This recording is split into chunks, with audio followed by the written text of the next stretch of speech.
The controversial ink that stains Kenya's history books, the graft scandals that have threatened to rock the very foundation of democracy and our national unity, they surfaced and then faded away from our memory. Well, some of them did, until now.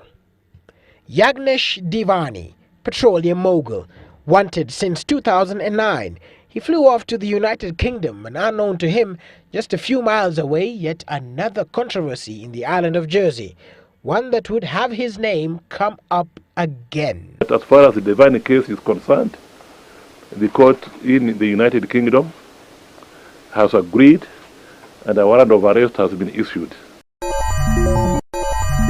True, they were issued in 2011. And 2 days after the British Minister for African Affairs said they would intensify the hunt for Divani.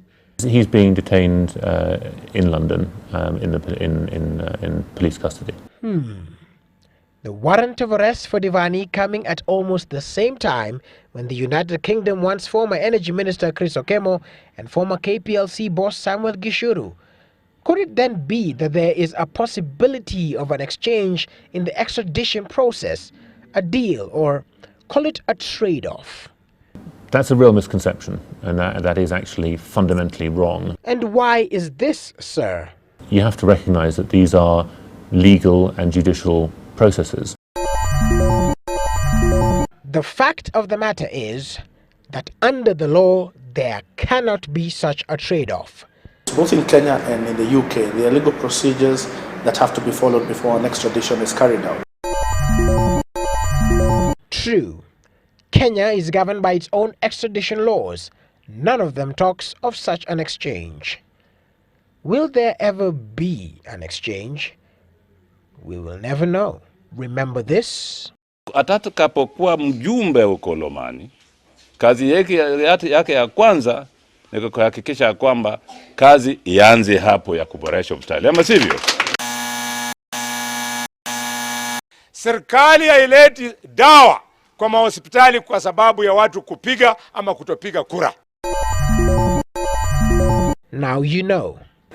Still on monetary issues, the budget is set to be read on the 8th of June 2011, at least according to Treasury. But will it take place?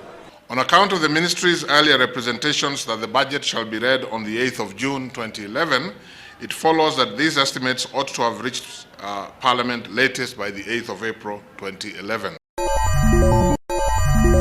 Article 221 stipulates that the budget should be read to the National Assembly 2 months before the end of the financial year. The Finance Minister failed to do so. But then comes this reason. Reason being, because we are in a transition. Well, the clause does talk of a cabinet secretary as opposed to a minister. This would imply that Article 221 of the Constitution would only be effected after the first election under the new Constitution, when cabinet secretaries will be in place. Over the next 2 weeks, it will be interesting to see just how this tension is resolved and what form the budgetary process will take. Bottom line, it is important that all parties involved in this matter, including Parliament, make all efforts to ensure that this matter is concluded within the shortest time possible. The jury is still out on that one. But you decide.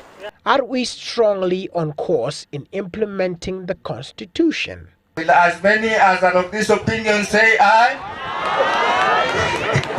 Will as many as are of contrary opinion say nay? Enough said. Willis Romuru, Sunday Live.